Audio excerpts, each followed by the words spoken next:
It always takes a moment here, depending how lively the internet is feeling.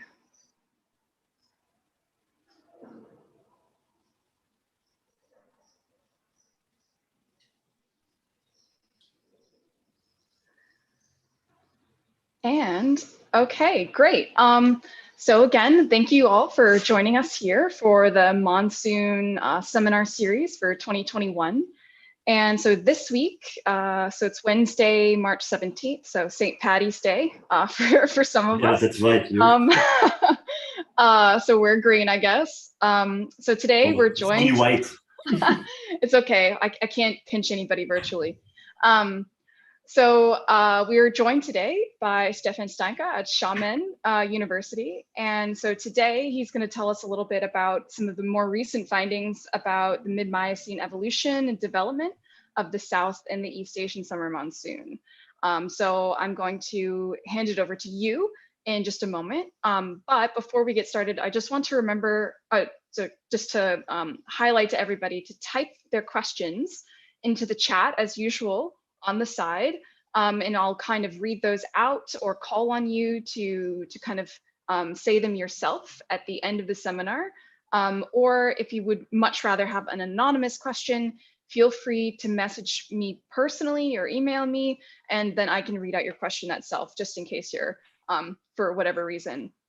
But in that regard, then we're pretty much ready to roll. So I will hand over the baton to you, Stephan, so you can share your screen and we can get started. I try.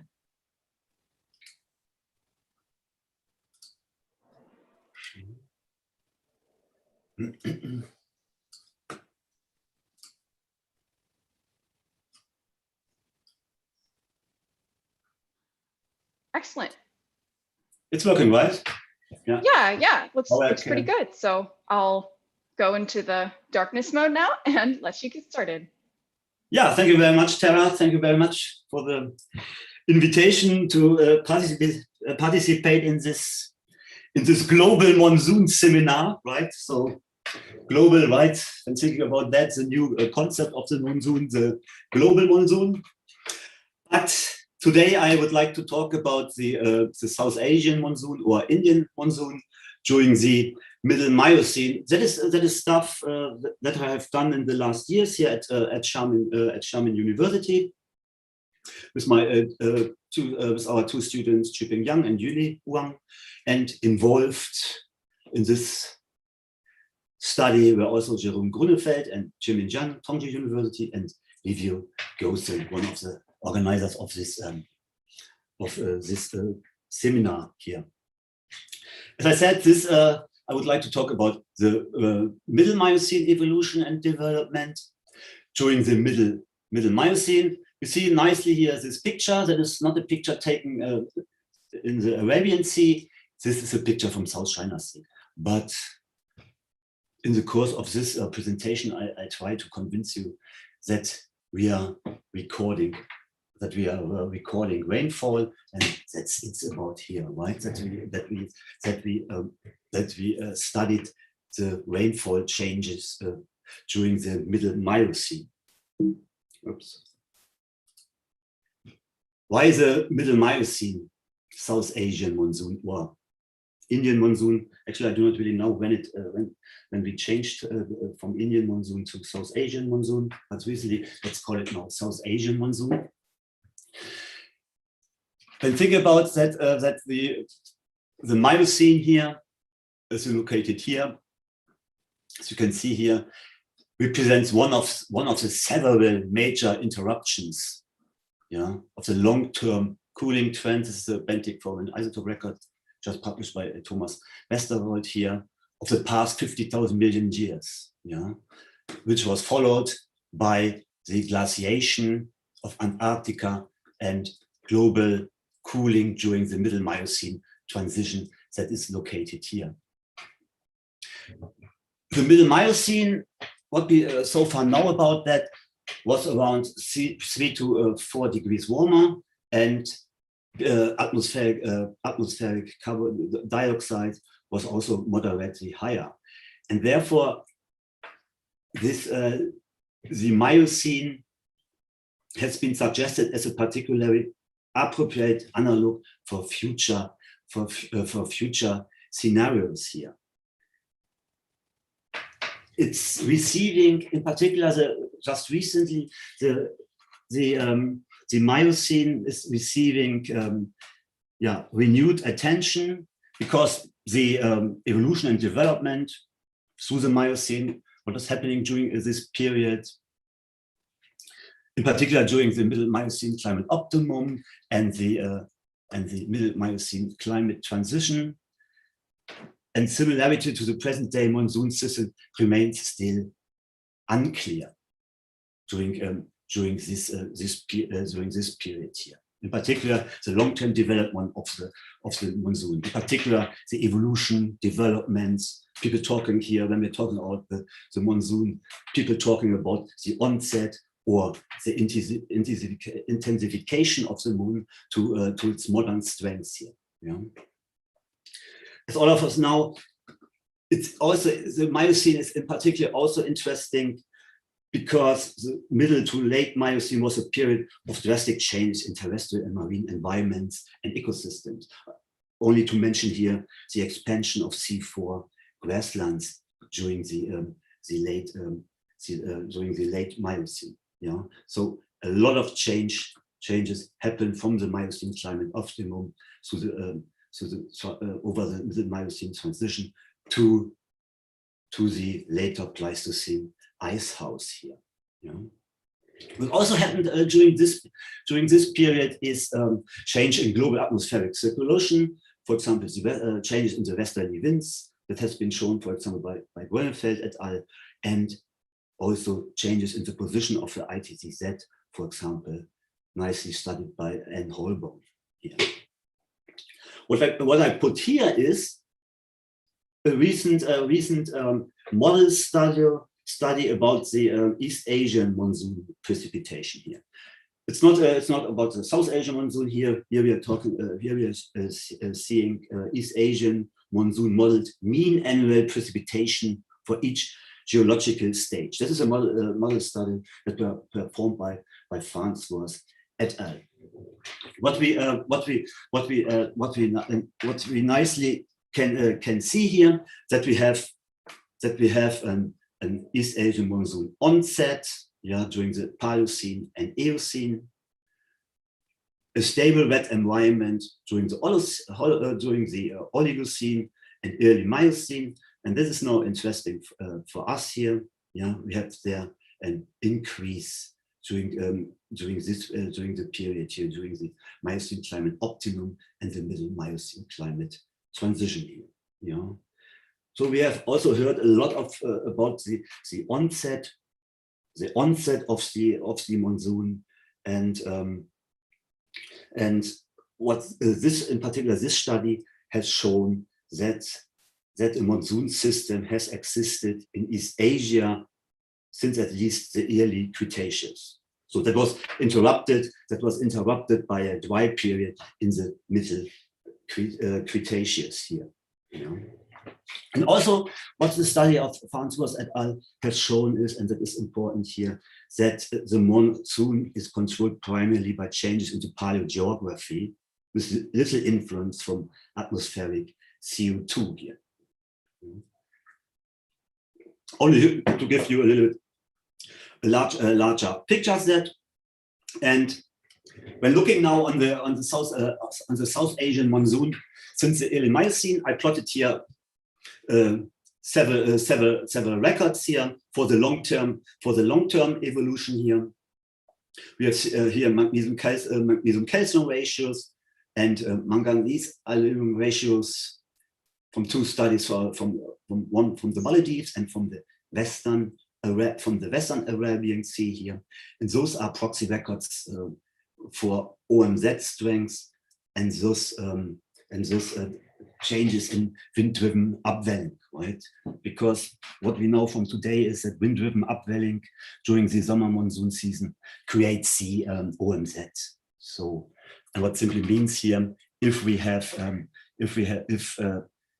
the flux of MN into the sediment within the oxygen limit zone is reduced because of the elevated solubility of manganese in oxygen low waters here.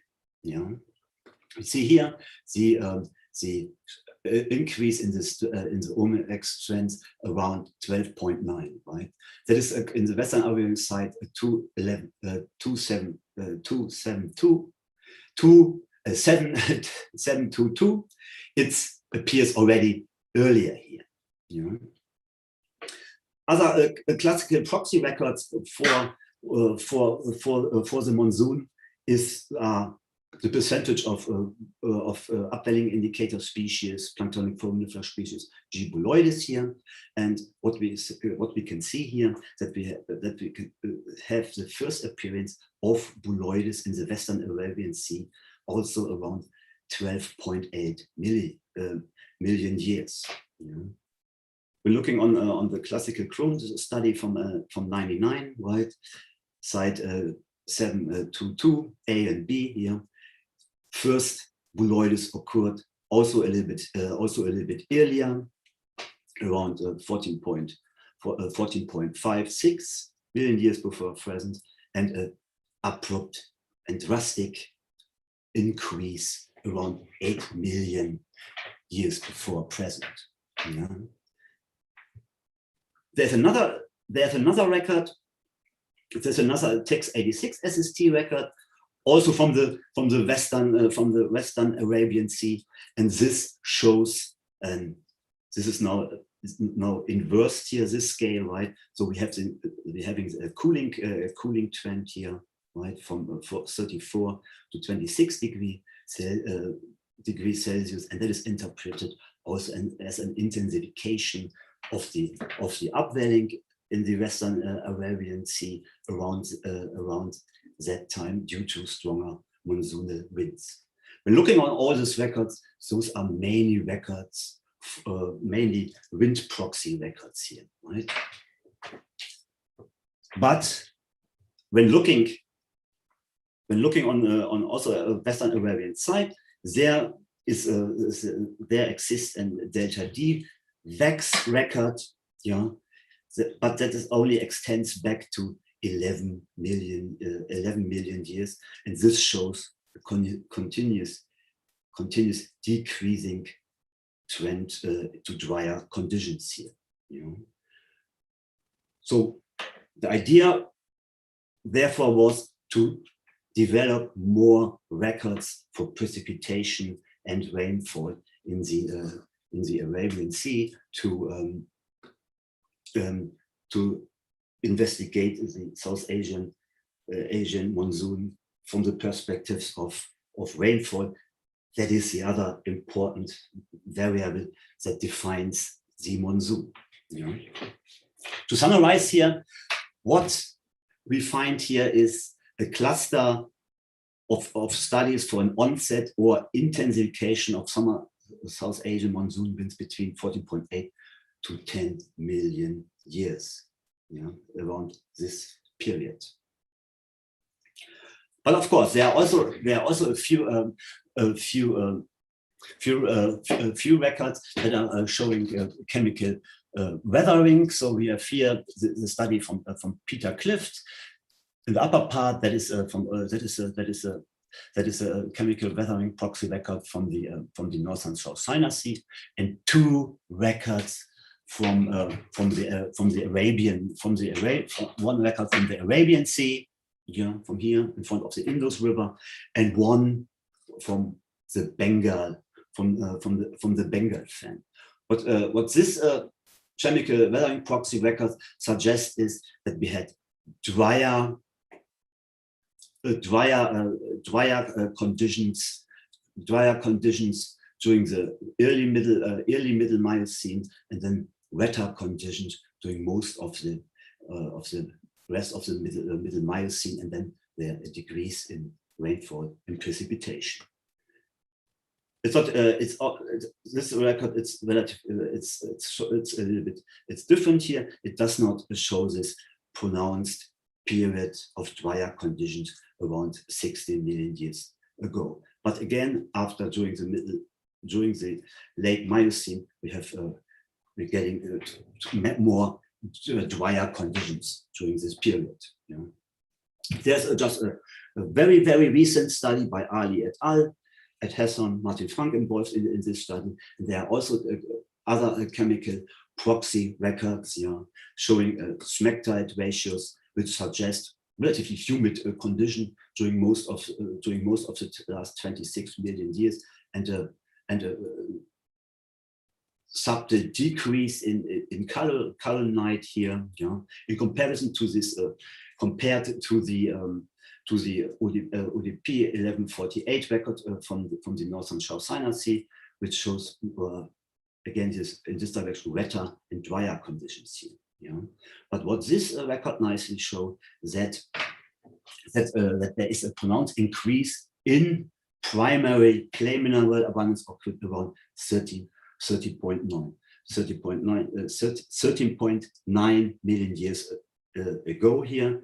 Again, in this window where we have a lot of changes, as already seen from the wind proxy records here, right? And those records, they all indicate here from these are records from UDP site 7758. This is on the 90s ridge here, located here, right? And indicates a relative increase in physical weathering intensity around this time. These changes are explained by the development of the winter monsoon dry season here. Also just a recent published study here. So we worked on a site that is located in the Eastern Arabian Sea that was drilled in the frame of this gas hydrate project that was funded by the Indian government, and Livio was on the ship. He was helping drilling this course, and this core was drilled in the Kerala Konkan basin here, in the water depth of 2,636 meter water depths. When looking here on the precipitation here, this is a situation for January. Highest precipitation is just a little bit south of the equator here, but this is a precipitation map during June, and you see highest precipitation in the vicinity of our drill site here. As all of you know, that at the present, is driven by the cross equatorial pressure gradient between the Indian low, between the Indian low and the Mascarene high in the southern ocean here. What we have here about the site description, this is the salinity map here. Our core is located here again, and schematic representation of the major surface currents in the northern Indian Ocean here. This is the situation for December, January, February here, June, July, August. So what we can see here, that the Eastern Arabian Sea is under minor influence in winter by the intrusion of low salinity water from the Bay of Bengal through the West India coastal current here. Under minor influence here during this period, but there was just a recent study by Horman and al.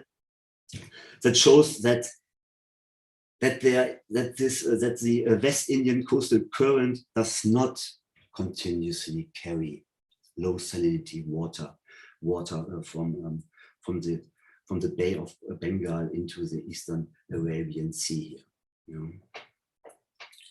Summer is a bit is different, right? This in India coastal current is directed southward, and a little bit higher salinity water is coming here during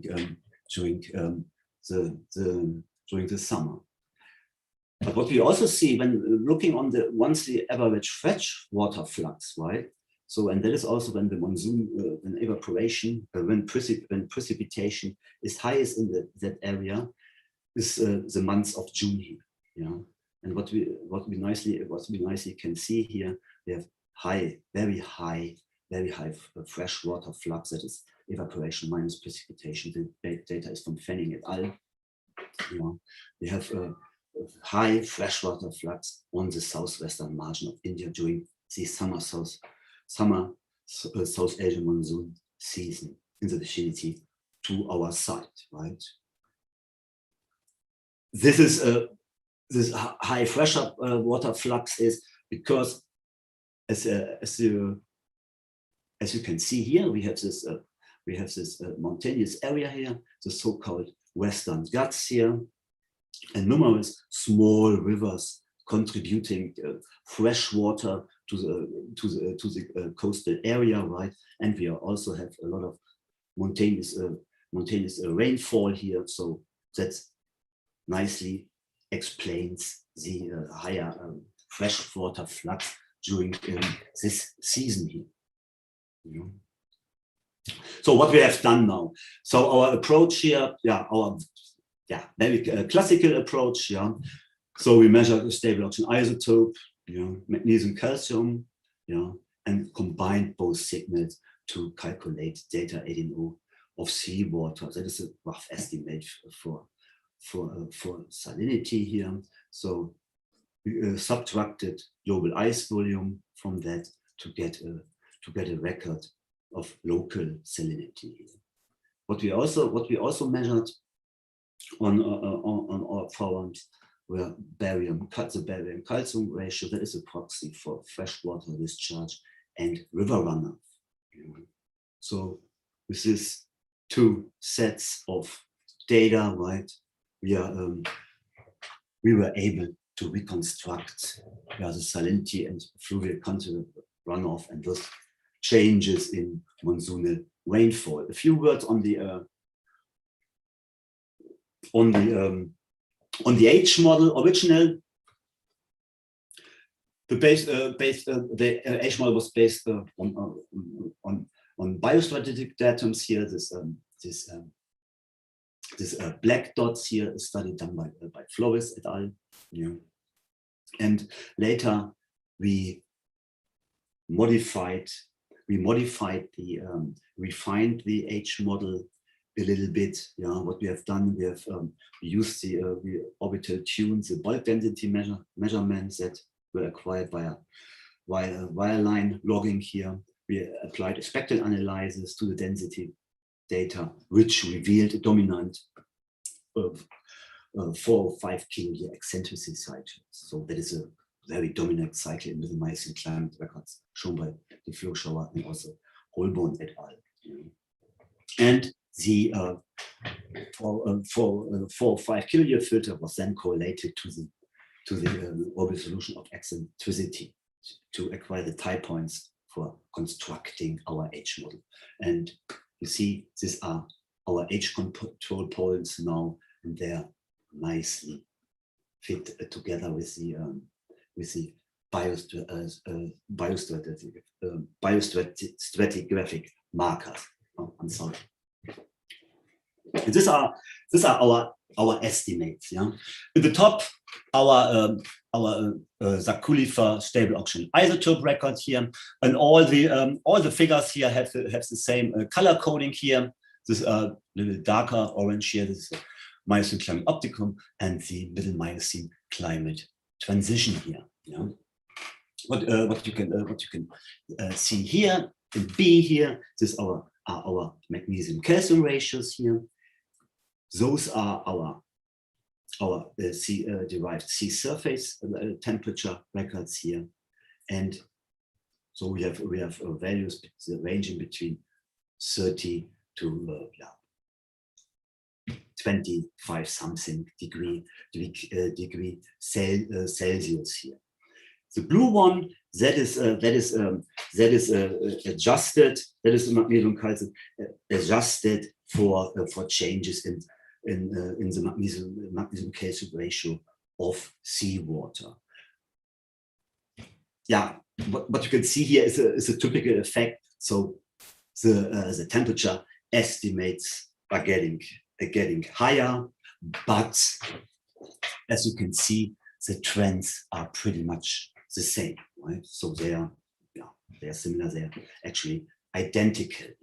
You know, when we compare our records here in the upper part now, like blue adjusted, unadjusted for changes in magnesium calcium of seawater, we can see similar trends to TEX 86 based temperature records, where we can also see this decrease in temperature during the middle Miocene climate transition here. We have seen this record already before in the third slide here, yeah. But also similar to the tropical Eastern Indian Ocean here, you know, and to the subantarctic Southwest Pacific here. You know, you see here our variability is much higher here, you know, than compared to the tropical Eastern Indian Ocean here. You know, it's similar, but when you're looking in more detail, for example, we don't have this. We don't see this increase here in temperature, right? So, as you can see here, and it does much more the temperature changes in the subantarctic Southwest Pacific here, where we also have this decrease in temperature during the middle Miocene climate transition. Yeah, what we can nicely see. What is also very special to our record here is this strong decrease in temperature at the end of the Miocene climate optimum, right? Yeah, the question is, as you can see, also you also have relatively low temperatures in the subantarctic record, and also here maybe because of age model uncertainties, do we talk about the same thing here or not? At the moment, I have no answer on that. But what's really interesting is when looking on this strong temperature decrease here, I plotted here benthic isotope records in red from our core here of site 1146. This is the N. Holborn et al. Record here from the North and South China Sea, and again from the subantarctic Southwest Pacific here, and as well we see here a strong decrease in the increase in the benthic delta 18O during this period. Interestingly, that is not really seen in our Saculifer oxygen isotope record.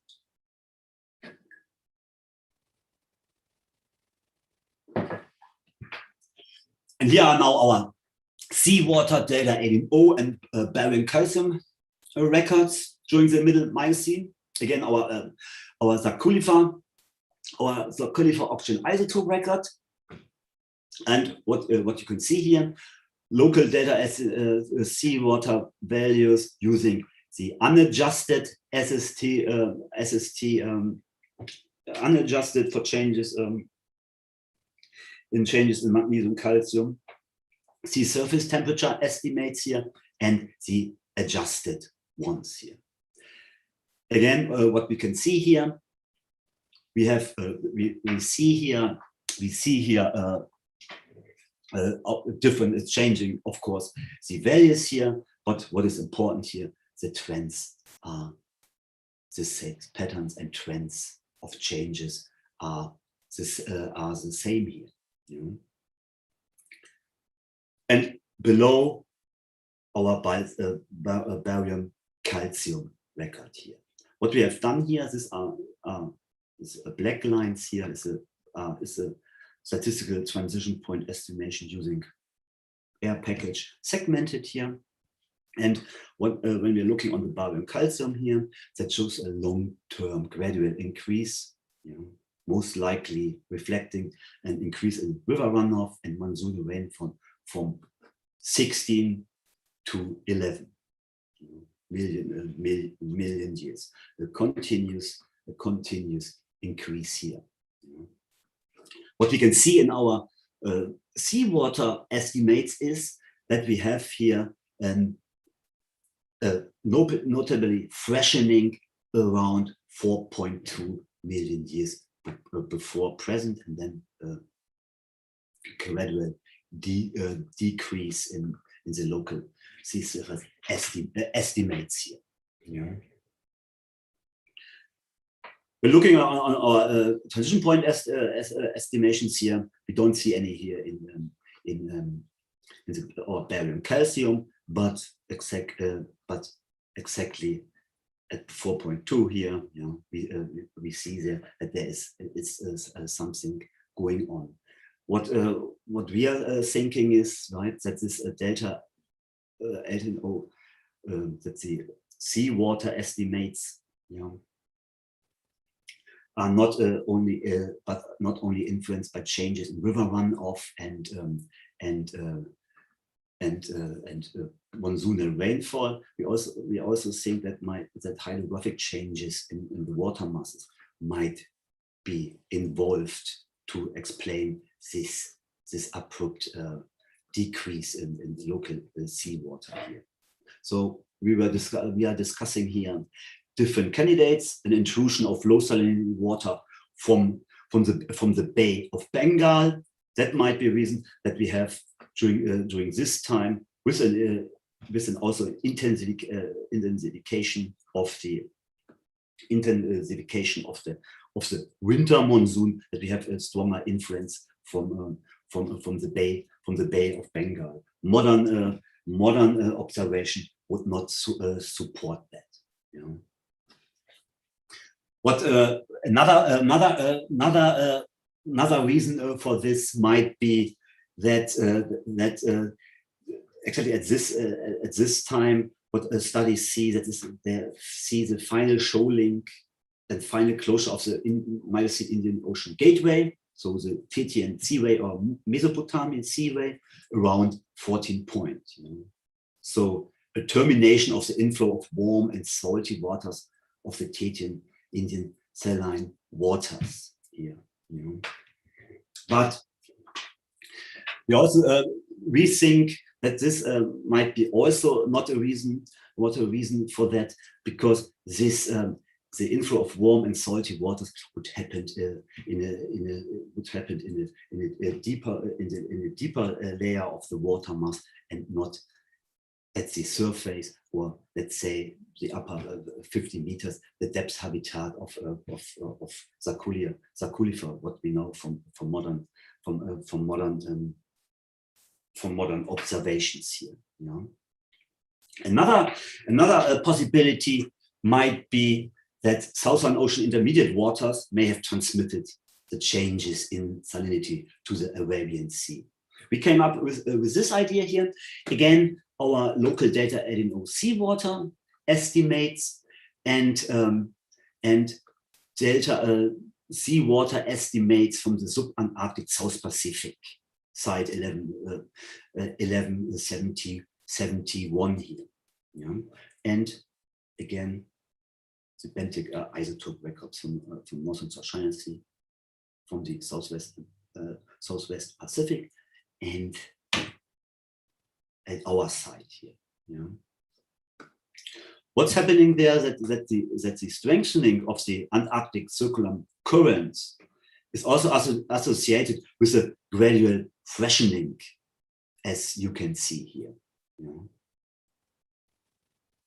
Almost, consistent with our freshening signal that we can see here, between 14.2 and 13.8 million years before present. This, as I just said here, this pronounced freshening our pronounced freshening in the Eastern Arabian Sea coincides with the freshening in the ACC, in the Antarctic circumpolar current region, right? And we may think that the Southern Ocean intermediate waters may have transmitted the changes in salinity to the Arabian Sea. We think that after subducting and spreading northward in the Indian Ocean, the Southern Ocean intermediate waters forms the Indian Ocean central water, which reached the surface in the Western Arabian Sea and southwestern Eastern Arabian Sea upwelling regions, affecting the salinity pattern at this site. Summarizing is that the general trend from heavier to lighter values is indicating a freshening related to river runoff and monsoonal rainfall that might be masked by hydrographic changes. We're looking now on, when comparing now our rainfall records here, barium calcium and local seawater estimates with wind proxy records here, again from all of them, one record from the Spetslite I record from the Maldives here, Bialik record from the Western Arabian Sea, the Anil Gupta record also from the Western Arabian Sea here, the Beloides record here, show that those changes, shifts in the wind patterns appeared a little bit later here. The Bialik record from the Western Arabian Sea also shows a change, a shift that occurred already earlier here at a 14 point here. So what means that an already intensifying summer monsoon at around 16 here, what we can see from our barium calcium record, but also from our local seawater record, is in good agreement with an intensification of the South Asian monsoon wind between 14.8 and 14, right? Shown by Krohn et al. And Bialik. These results are also in good agreement with the northward movement of the southern westerly winds and the Hadley cell in the Indian Ocean from the middle to the late Miocene, and the strengthening of the cross-equatorial Somali jet during the middle Miocene here. And an increasing South Asian monsoon during the middle Miocene may also explain a stronger westerly jet stream over Central Asia during and after the Miocene climate transition.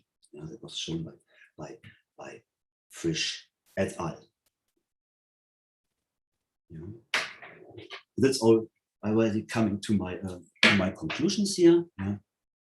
So our rainfall reconstruction reflects an already intensifying summer monsoon at around 50 million years, 1650 million years, which is a good agreement with intensification of the Essan winds between 14.8 and 14 million years before present. The Planck formula for barium calcium estimates reveal changes in continued runoff from the western Ghats and thus an intensification along the river in West India and the adjacent East Arabian Sea from at least 16 to 11 million years.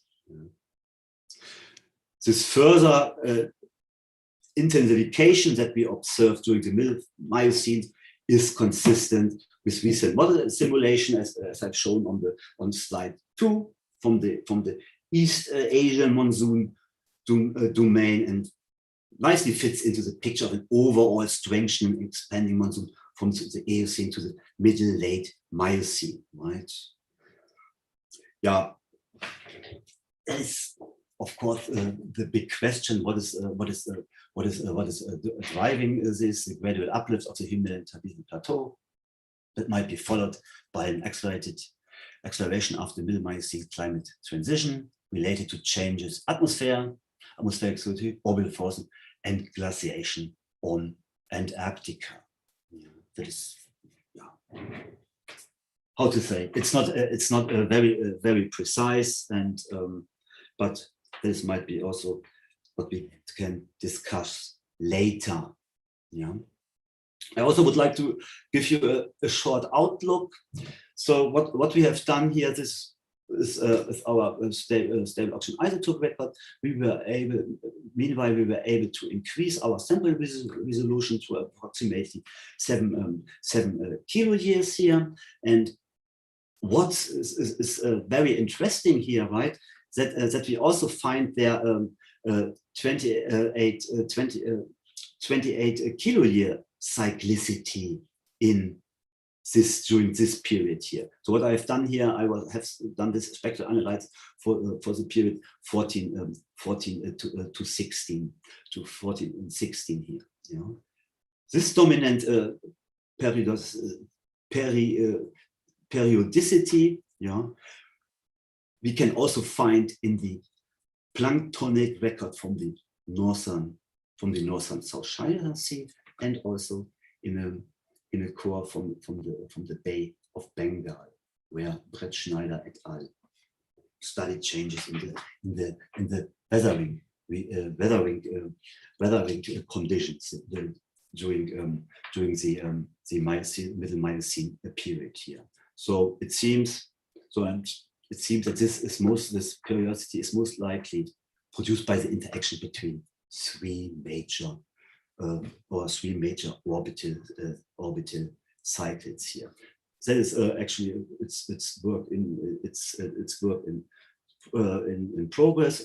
But first result is that this periodicity is a common pattern in records of monsoon regions. That also has been shown for several quaternary records here. Yeah, this study is funded by the National Science Foundation of China. Yeah, that's it. Thank you very much for listening. And yeah, I hope now we can have a lively discussion. Stop share. I stop to share the screen here. Great. Thank you so much, Hello Stephan. again. Right. So I guess we'll give everybody a few moments to kind of to digest that. and to also get some questions in. Yep. So again, I ask that you please type them in to the chat, and then I'll basically call on you to either read it out or to, or I'll read it out. So.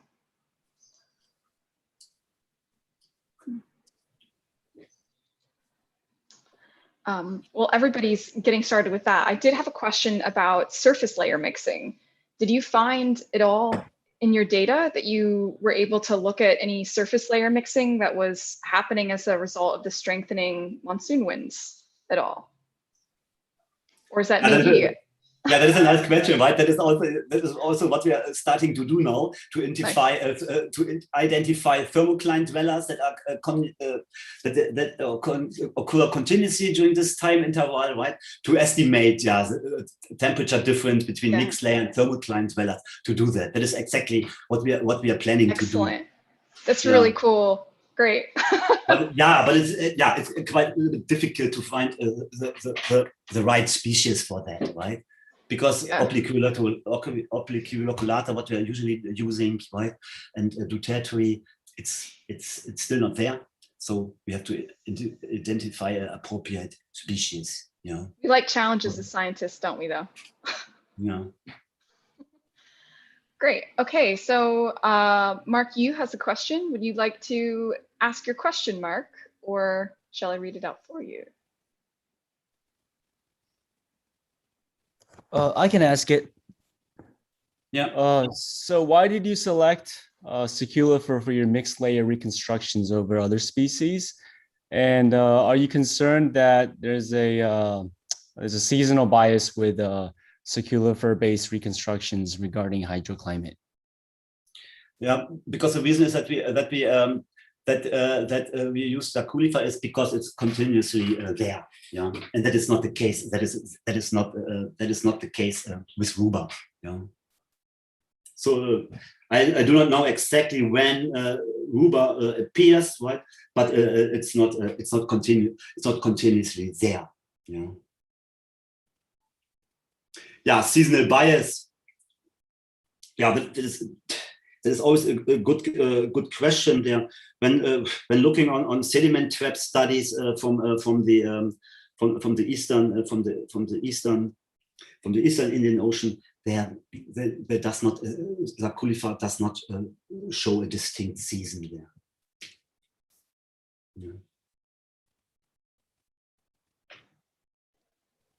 Okay, good. Now we have another question from Gaurav Srivastava. Did you want to ask your question? Yes, hi.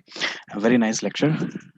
I want to know about the continental records for South Asia monsoon, because there's always a disparity between the marine records and the continental records, and there are plenty of records from the Shivaliks. So what do you think about the continental records for South Asia monsoon? Yeah, so let me see. I always forget the name of this author. There is.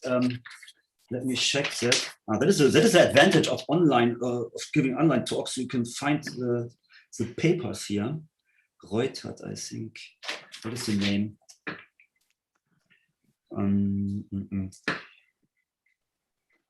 Reutert. No, there is a record. I'm sorry, I always forget this name here. So this. No, there is.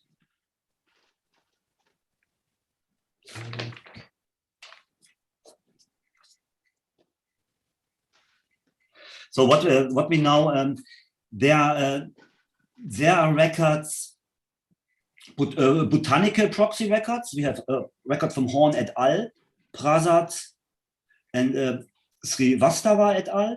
So, and they show humid climate in the South Asia monsoon region between 15 and 10 million years before present. Yeah. Okay. Yeah. So these are references that I have found. Yeah. And then there's another record. There's another record from Reuter. Yeah, it's Reuter et al. Right. He was studying pollen assemblage from the siliciclastic Ambala Butsa formation. Right. That is also east coast of India, but closer to the tip of India. Correct. Yeah. Yes. Yeah. Yeah, in southwest Kerala is that, and they show, and those show annual temperature and precipitation cycle with only minor reduction in rainfall during the modern climate optimum. They do not see that. Yeah. Okay. Yeah. Thank you. Oh, I see Anne's question there. Yeah. Yes, Anne, would you like to ask your question? Hi, Stephan. Yeah, I'm very curious about that increase. I've never seen this in any benthic records of that time interval, so I'm really curious about that. Yeah.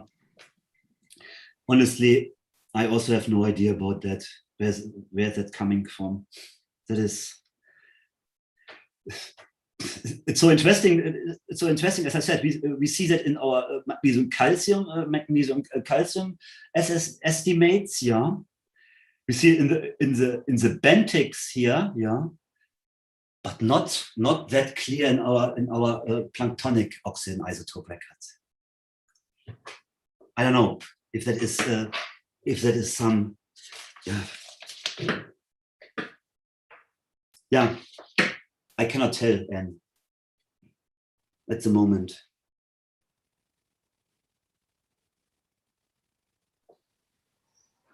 Okay, so does I cannot anyone believe else? that is biotubation or something like how to bring, how to do that. No. Or is it? Yeah. I don't know.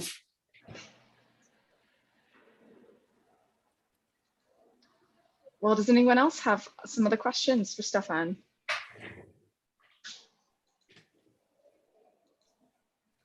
Yeah. So quite a few compliments about what a nice record you've generated with all the new data. As you said, it kind of opens up a lot of new questions as well.